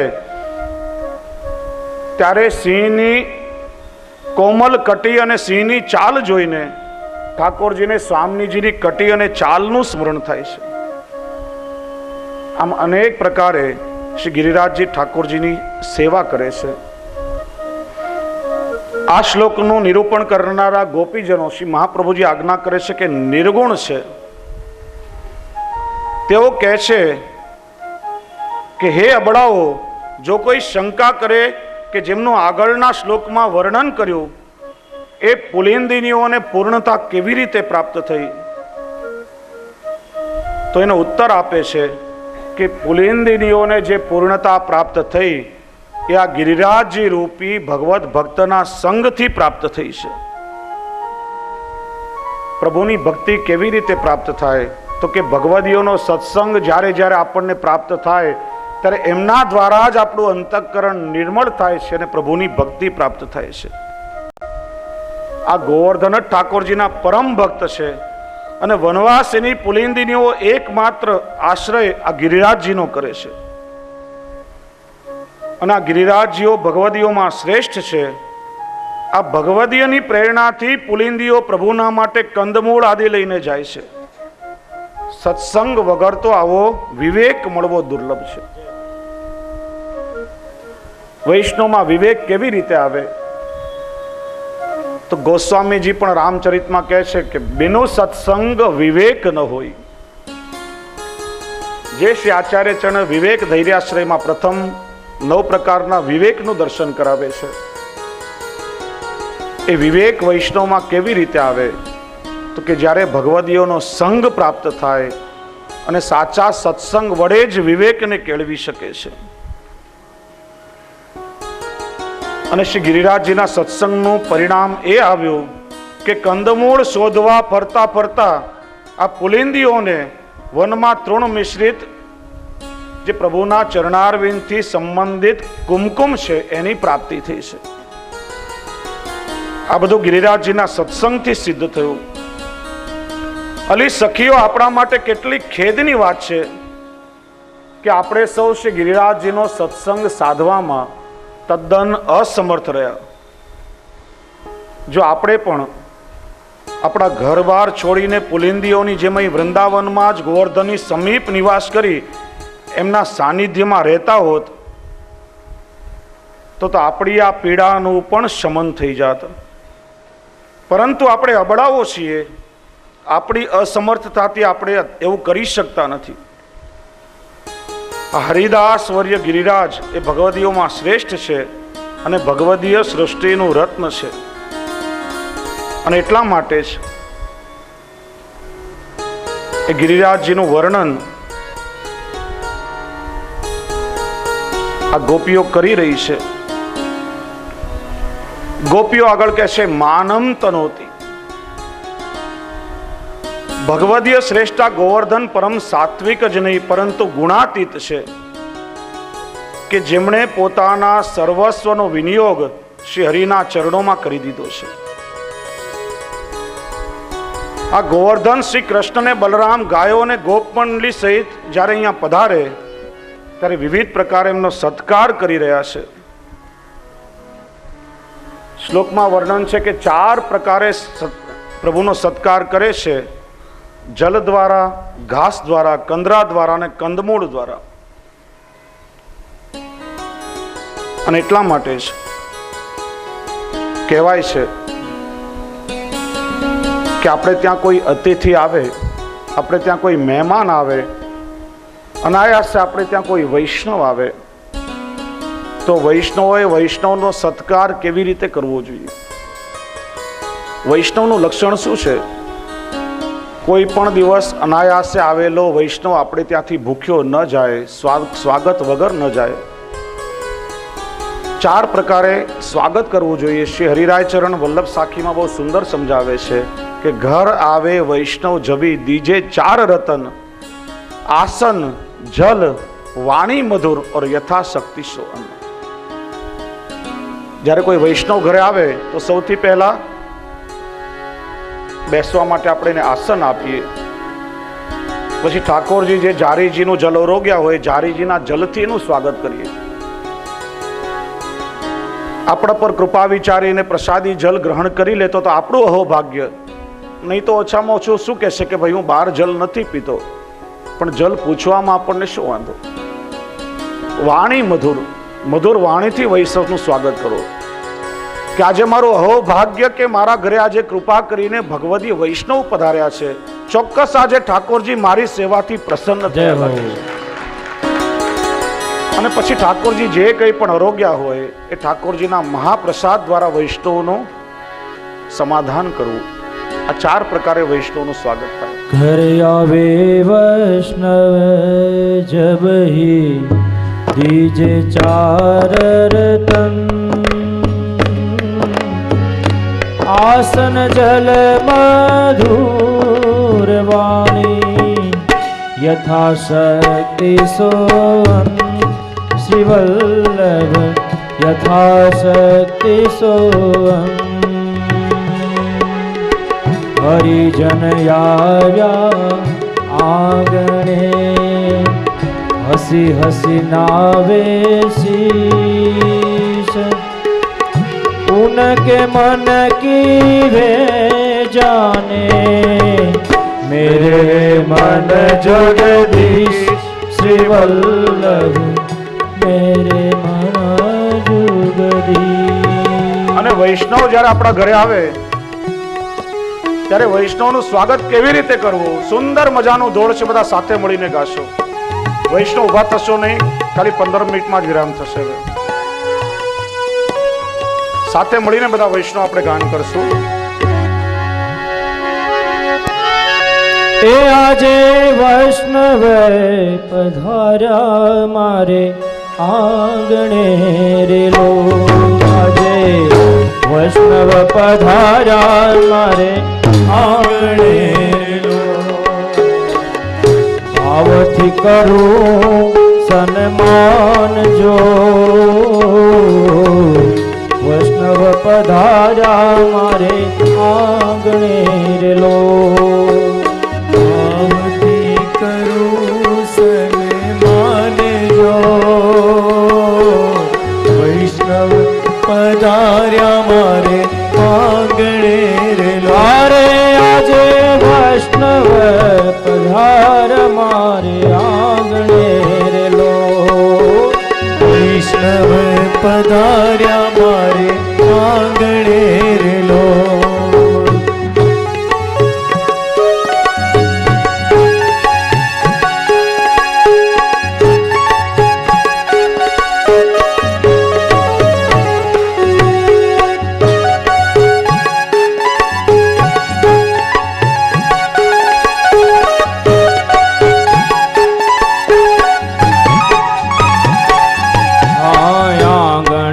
વાળીને વેરા ફૂલડાર લો, આંગણા વાળીને વેરા ફૂલડાર લો, મેં તો પૂરા મોતીડાના ચોક જો વૈષ્ણવ પધાર્યા મારે આંગણે રે લો, તો પૂરા મોતીડાના ચોક જો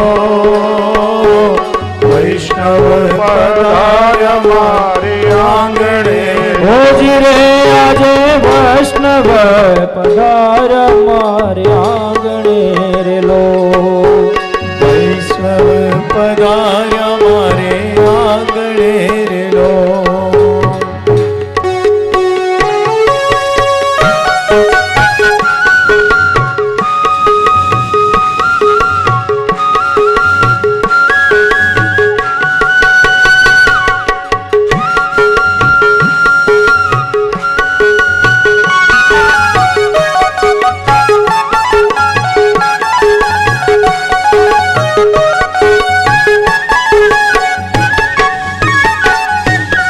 આવે અજવાળા ઉમટા ઉર મારે લો, આવે અજવાળા ઉમટ્યા લો, તમ આવે અજવાળા ઉમટા ઉર મારે લો,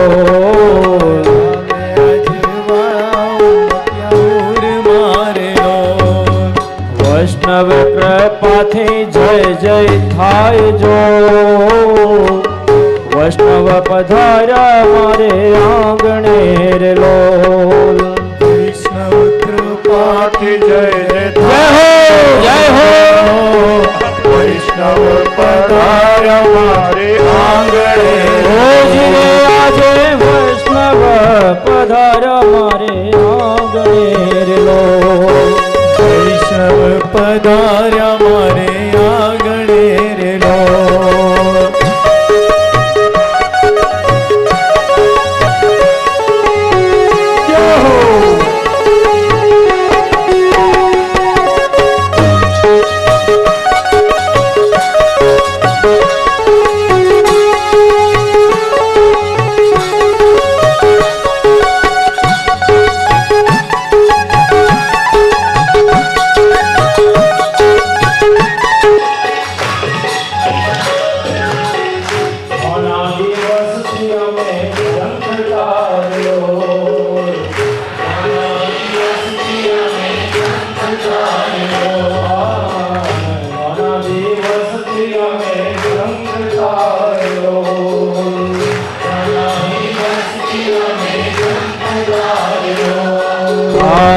આજે અમારા ઓહો ભાગ્ય જો વૈષ્ણવ પધાર્યા મારે આંગણે લોલ. આજે અમારા ભાગ્ય જો વૈષ્ણવ પધાર્યા મારે આંગણે. રોજી રે આજે વૈષ્ણવ પધાર્યા મારે આંગણે રે લોલ.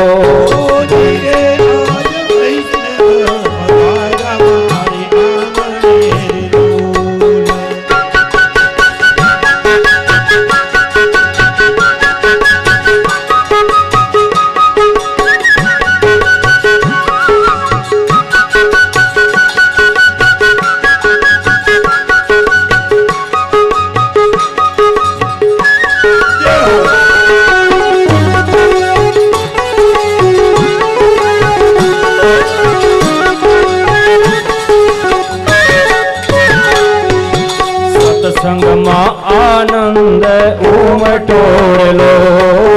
સત્સંગમાં આનંદ ઉમટ્યો. સત્સંગમાં આનંદ ઉમટોળલો. સત્સંગમાં આનંદ ઉમટ્યો. વૈષ્ણવ કૃપાથી સિદ્ધ થાય જો વૈષ્ણવ પધાર્યા મારે આંગણે રે લોલ. વૈષ્ણવ કૃપાથી સિદ્ધ થાય. વૈષ્ણવ પધાર્યા મારે આંગણે. આજે વૈષ્ણવ પધાર્યા મારે આંગણે રે લોલ. વૈષ્ણવ પધાર્યા મારે આંગણે રે લોલ.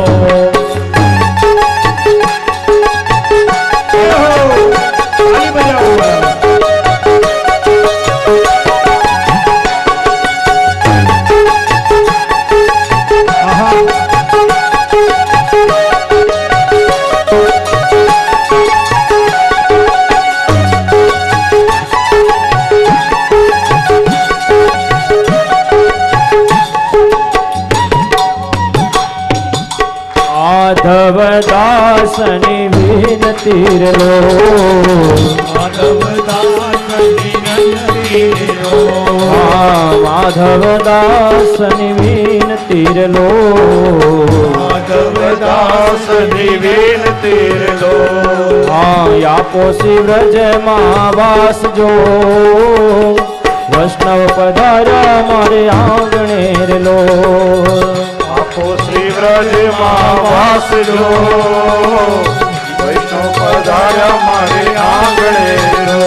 અરે આપો શ્રી વ્રજમાં વાસ જો વૈષ્ણવ પધાર્યા મારે આંગણે રે લોલ.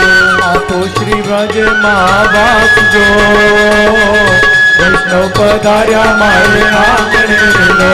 આજે વૈષ્ણવ પધાર્યા મારે વૈષ્ણવ પધાર્યા મારે આંગણે રે લો. હરે આવતી કરું સન્માન જો વૈષ્ણવ પધાર્યા મારે આંગણે રે લો. પધાર્યા મારે આંગણો. વૈષ્ણવ પધાર્યા મારે આંગણે રે. ઓજી રે આજે વૈષ્ણવ પધાર્યા મારે આંગણે રે લો. વૈષ્ણવ પધાર્યા મારે આંગણે. ઓજી રે આજે વૈષ્ણવ પધાર્યા મારે આંગણે રે લો. વૈષ્ણવ પધાર્યા મારે આંગણે.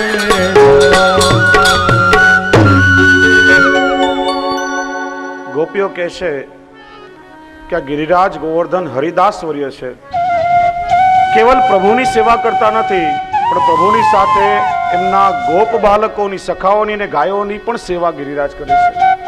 એટલે વૈષ્ણવમાં પણ પરમ વૈષ્ણવ છે અને એમના સત્સંગથી જ પુલિંદીઓને આ સૌભાગ્યની પ્રાપ્તિ થઈ છે. કેટલા અનુરાગ પૂર્વક કૃષ્ણ માટે કંદમૂળ ફળાદી લઈને જાય છે અને એટલા માટે તો એમના બધા મનોરથો પૂરા થયા છે. જ્યારે એ સખી આપણે તો કેટલી અસહિષ્ણુ છીએ કે આ કનૈયો જ્યારે જ્યારે આવીને આપણા ઘરેથી માખણ ચોરીને લઈ જાય ત્યારે આપણે કેટલું એને ખીજાઈએ છીએ, કેટલું લડીએ છીએ, તો પછી આપણા મનોરથો અપૂર્ણ રહે એ તો ઉચિત જ છે ને.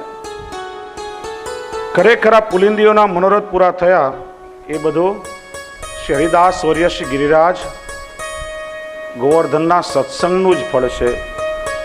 અને ગિરિરાજજીના ભાગ્યનું વર્ણન કરી હવે 19મા શ્લોકમાં જ્યારે ઠાકોરજી ગૌચારણ કરી અને વ્રજમાં પાછા પધારી રહ્યા છે એ સ્વરૂપનું વર્ણન ગોપીઓ કરે છે. ગાગોપકેરનુવનમ નયતો રુદાર વેણુસ્વને કલ્પદેस्तनुभृत्सु સખ્યઃ અસ્પંદનમ ગતિમતામ પુલકસ્તરુણા નિર્યોગપાશકૃત લક્ષણયોર્વિચિત્રમ. ગોપીઓ પ્રભુના સ્વરૂપના દર્શન કરતા વર્ણન કરે છે કે ભગવાન ગૌચારણ કરીને પાછા વ્રજમાં પધારી રહ્યા છે અને એ વખતે પ્રભુ કેવા લાગી રહ્યા છે, પ્રભુનું સ્વરૂપ કેવું લાગી રહ્યું છે. બધી ગાયોને ઘેરી ઘેરીને પ્રભુ પાછા વ્રજ તરફ ગમન કરી રહ્યા છે અને ગૌદોહન કરતી વખતે ગાયોના પગમાં બાંધવાનું જે દોરડું છે, જે રસ્સી છે, એને તો પ્રભુએ પોતાના મસ્તક ઉપર બાંધી છે અને કેટલીક તોફાની ગાયોને બાંધવાની રસ્સી એ ઠાકોરજીએ પોતાના કંધા ઉપર પધરાવી છે. અને આજે તો પ્રભુ ગોપાલ લાગી રહ્યા છે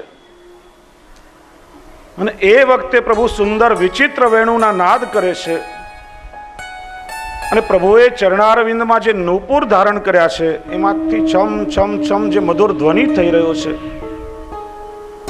એનાથી આ પ્રભુનું સ્વરૂપ કેટલું અદ્ભુત લાગી રહ્યું છે.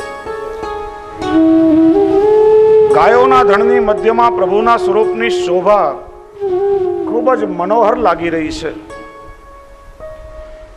ગોપીઓ વિચાર કરી રહી છે કે પ્રભુ આપ જેમાં ગાયોને ઘેરીને વ્રજમાં પાછા પધારી રહ્યા છો એમ હે પ્રભુ આ ગાયો રૂપી જે અમારી ઇન્દ્રિયો છે અને આપને ભૂલીને જે કેવલ લૌકિક સંસારમાં ભટકે છે એને પણ પ્રભુ કૃપા કરીને આપ ઘેરીને આપની સન્મુખ કરો.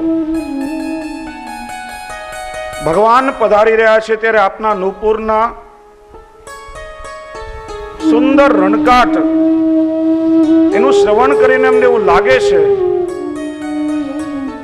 કે પ્રભુ આપે જે નૂપુર ધારણ કરે નૂપુર શું છે તો કે નૂપુર એટલે પ્રભુના ભક્તોએ મનમાં સેવેલા મનોરથો છે. ઝાંઝરના રૂપમાં રણકીને પ્રભુને અમારી યાદ અપાવે છે અને પ્રભુના નૂપુરે તો સ્વયં ભક્તિ મારાની છે. કારણ કે જ્ઞાન હંમેશા મૂક હોય છે પણ પ્રભુની ભક્તિ તો નિરંતર ગાતી હોય છે. જ્ઞાનીને જ્યારે બહુ જ્ઞાન મળી જાય ત્યારે જ્ઞાની મૌન બની જાય છે અને પ્રભુની ભક્તિ તો સદા મસ્ત હોય છે, નાદ કરતી હોય છે. અને પ્રભુ જ્યારે ચાલતા ચાલતા વનમાંથી પધારે એ વખતે છમ છમ ચમકતા ઝાંઝરના નાદનું શ્રવણ કરીને ગોપીઓ કહે કે પ્રભુ હમણાં તો આપે ગોપાલનું રૂપ ધારણ કર્યું છે અને સ્નેહ તો હંમેશા સજાતીની સાથે થાય. આપ ગોવાળ છો ને અમે ગોવાળનો છીએ. આપનો સ્નેહ તો પ્રભુ અમારી સાથે હોવો જોઈએ. આ પુલિંદીઓના સ્નેહમાં આપ ક્યાંથી ફસાયા? આપના સ્નેહના યોગ્ય તો કેવલ અમે છીએ અને કૃપા કરીને પ્રભુ અમારા સ્નેહનો સ્વીકાર કરો. ગોપાંગનાઓ કહે છે કે હે સખીઓ, આપણે પણ બધી પ્રભુની સજાતીયાઓ છીએ, સર્વ પ્રકારે પ્રભુના ભોગને યોગ્ય છીએ. તો પછી આપણો પરિત્યાગ કરીને પ્રભુએ આ ગિરિરાજ અને પુલિંદીઓ ઉપર જ અનુગ્રહ કેમ કર્યો? ભગવાનની એમના પર આટલી બધી કૃપા કેમ? અસમનિષ્ઠ રસમ પરિત્યાજ્ય તન્નિષ્ઠ કંદકાદિ ભોગ કથમ. આ શંકાનો જવાબ એ છે કે હે સખીઓ, ભગવાનનું ચરિત્ર જ એ પ્રકારનું છે, ભગવાનનું સ્વયં ચરિત્ર જ વિપરીત છે. એ વસ્તુ આપણાથી ક્યાં અજ્ઞાત છે? ભગવાન પુષ્ટિ પુરુષોત્તમ છે અને ભક્તો પર પુષ્ટિ કરવા માટે, અનુગ્રહ કરવા માટે ભગવાને ઘણી વખત એમની મર્યાદાઓનું ઉલ્લંઘન પણ કર્યું છે. શ્રી આચાર્યચરણ આજ્ઞા કરે છે, પ્રમેયમ મર્યાદા નાશકમ. પ્રમેય કોને કહેવાય? કૃપાબલ કોને કહેવાય? કે પ્રભુએ જ્યારે પોતાના ભક્તો ઉપર કૃપા કરવી હોય ત્યારે પ્રભુને કોઈ મર્યાદાઓ નડતી નથી. બધી જ મર્યાદાઓનું અતિક્રમણ કરીને પ્રભુ કૃપાનો અનુભવ ભક્તને કરાવે છે. એટલા માટે તો પ્રભુ પુષ્ટિ પુરુષોત્તમ કહેવાય છે. અને ભગવાન કેવા છે? તો કે તો જરા સરખી પણ ચેષ્ટા નથી કરતા. પ્રભુ તો માત્ર દરેક લીલામાં સાક્ષી રૂપ જ રહે છે.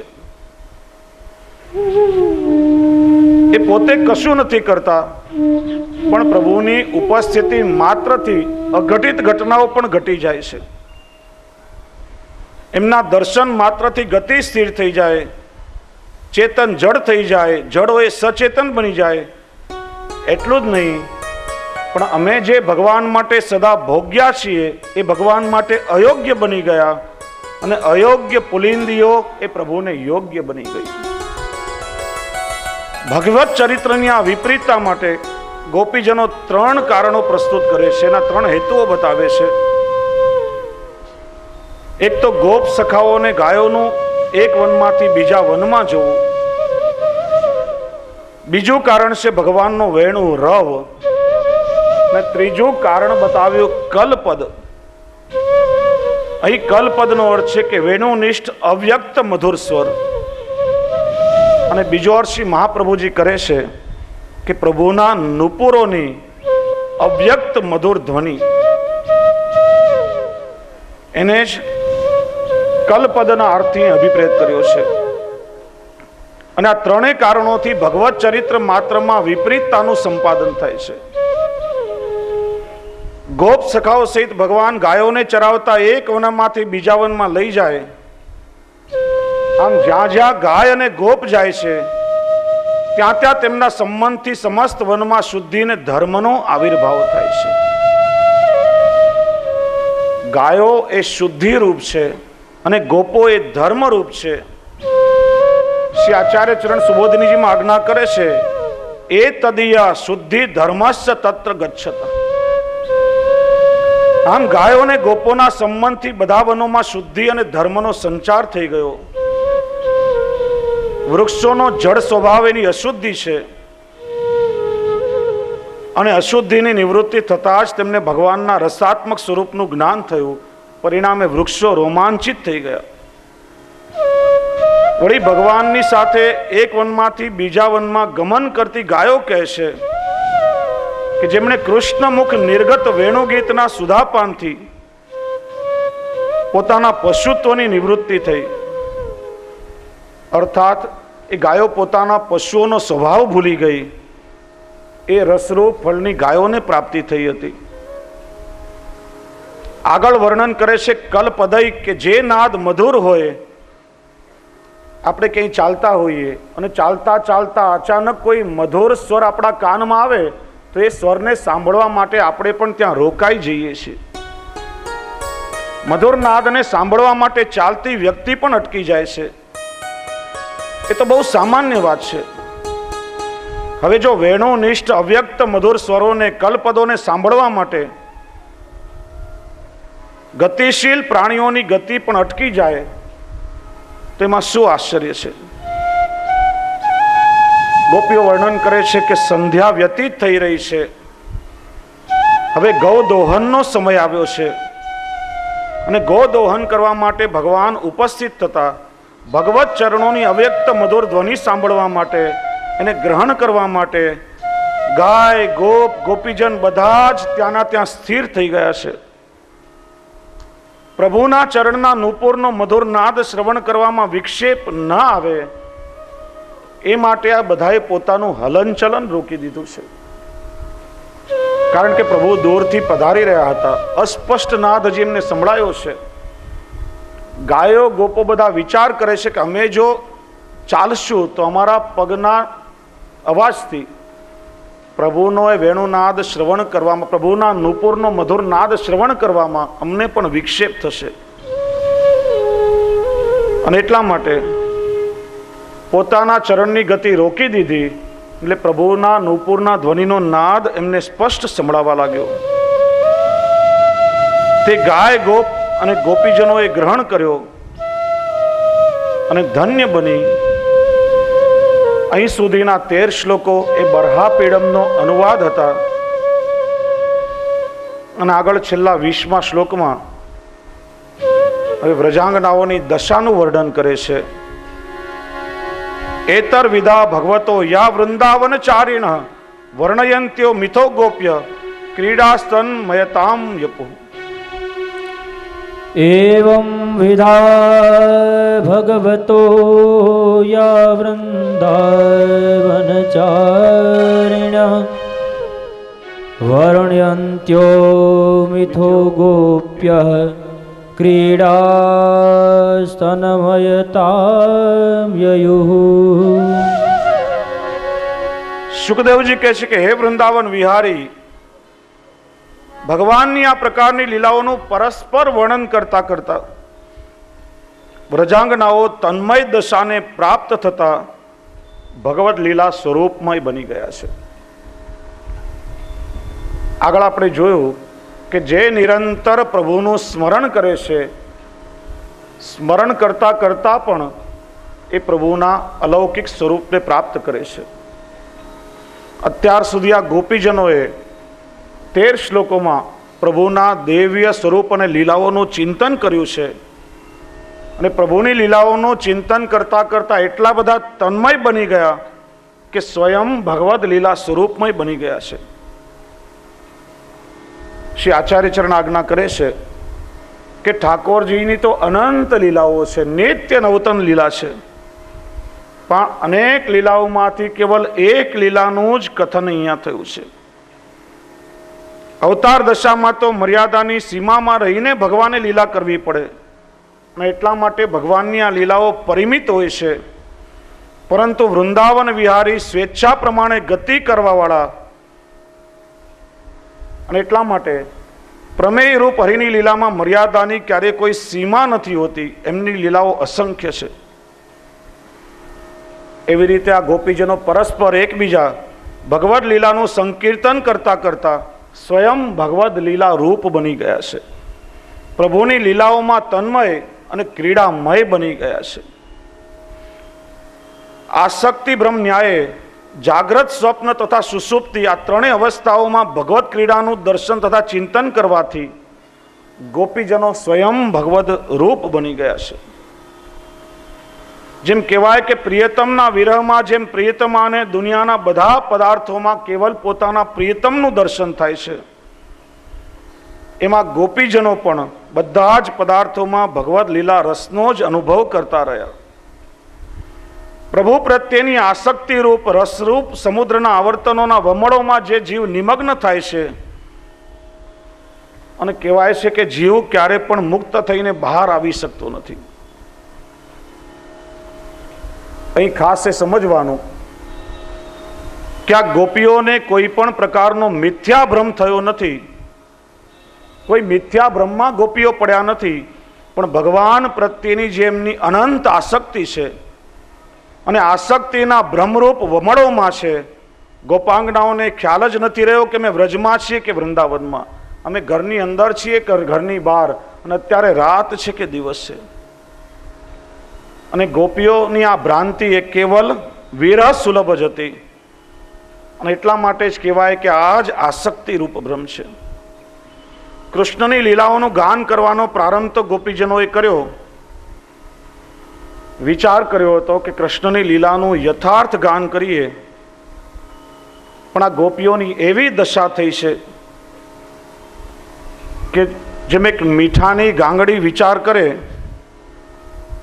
કે હું સમુદ્રમાં પડી અને સમુદ્રનું ઊંડાણ માપીને આવું, અને સાગરનું ઊંડાણ માપવા માટે મીઠાની ગાંગડી સમુદ્રમાં કૂદી જાય, ને જેવી એ મીઠાની ગાંગડી સમુદ્રમાં પડે અને એનું અસ્તિત્વ ક્યાંય સાગરમાં વિલીન થઈ જાય એની ખબર પણ એને પડતી નથી. એવી રીતે કૃષ્ણની લીલા અને સ્વરૂપનું વર્ણન કરતા કરતા આ ગોપીઓના સ્વરૂપમાં, પ્રભુના સ્વરૂપમાં ગોપીઓ એટલી બધી મત્ત બની ગઈ અને ગોપીઓ ત્યારે પોતાને કૃતાર્થ માનવા લાગી.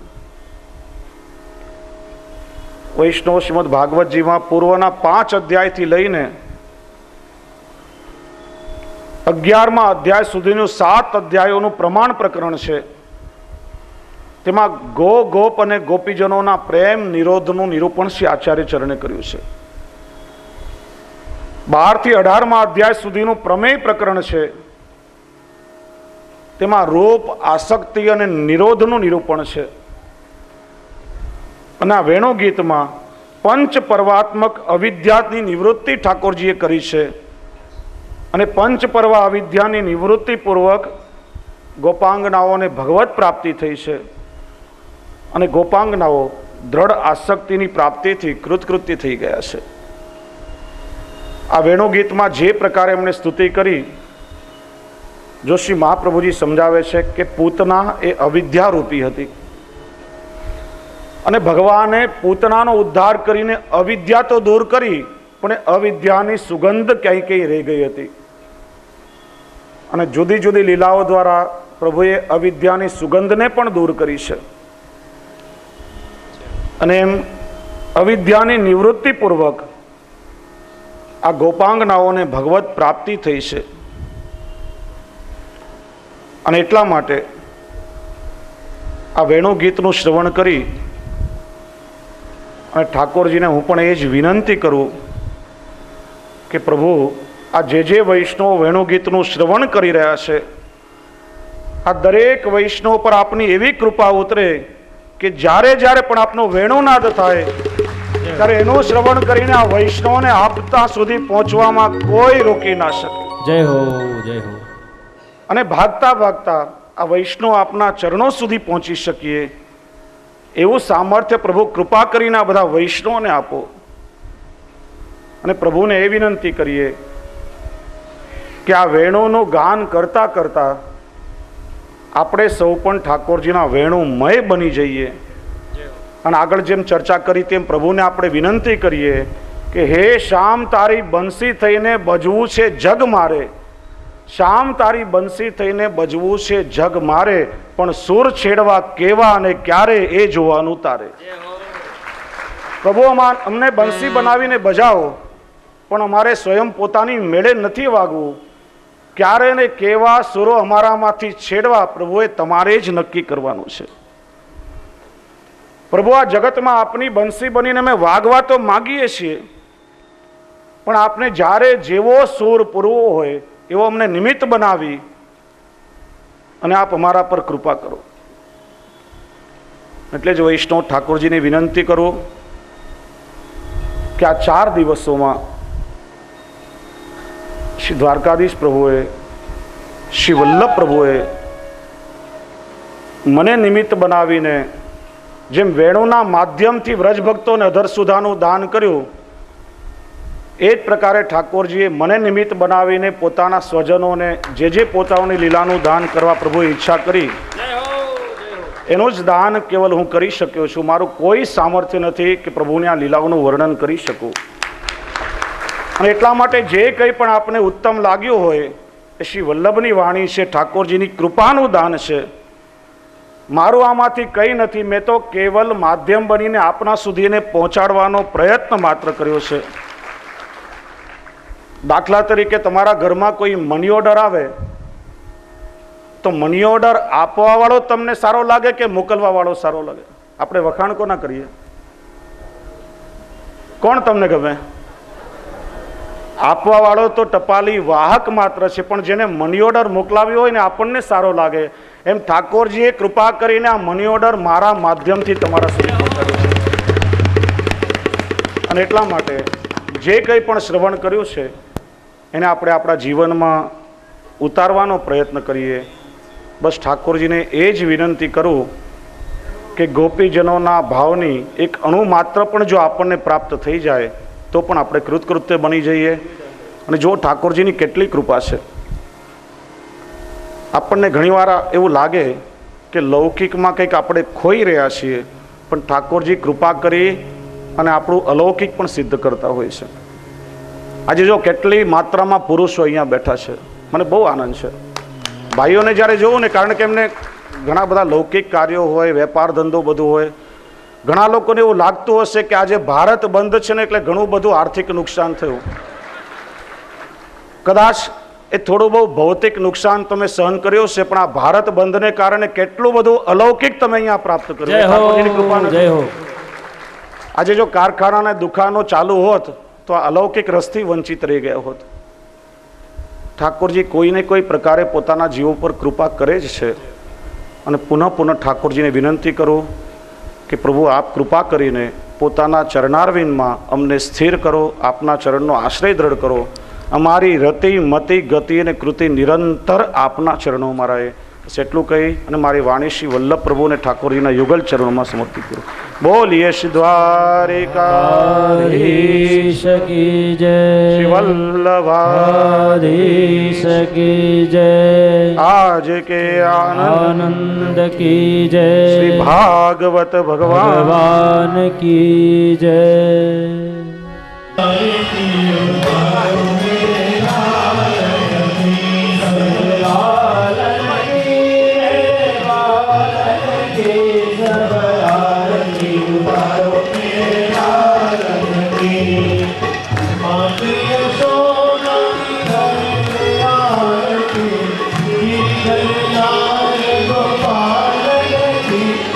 सब आरती उतारो मेरे लालन की, माते यशोमती करते आरती, गिरिधर लाल गोपालन की. सब आरती उतारो मेरे लालन की. कंस निकंदन जय जगवंदन, कृष्ण कृपाळु दयालन की. सब आरती उतारो मेरे लालन की. ब्रज जन मिली सब मंगल गावत, छवि निरखत नंद लालन की. सब आरती उतारो मेरे लालन की. मोर मुकुट पीतांबर कुंडल, मुख पर लाली गुलाबन की. सब उतारो मेरे लालन की. मोती माल की और छेदा, ऊपर तुलसी मालन की. सब आरती उतारो मेरे लालन की. कृष्णदास बलिहारी छवि पे, कृष्ण कन्हैया लालन की. सब आरती उतारो मेरे लालन की. सब आरती उतारो मेरे लालन की. दृढ़ चरणन के भरोसो, दृढ़ चरणन के. श्री वल्लभ चंद्र छटा बिना, सब जुग माजुर मेरो भरोसो. दृढ़ चरणन के. सावन हो नहीं आकली में, जासो होत निवेरो. सूर का दिव्यदयादरो, बिना मोल को चेरो भरोसो. दृढ़ चरणन केरो, दृढ़ चरणन केरो भरोसो. दृढ़ चरणन, दृढ़ चरणन, दृढ़ चरणन केरो.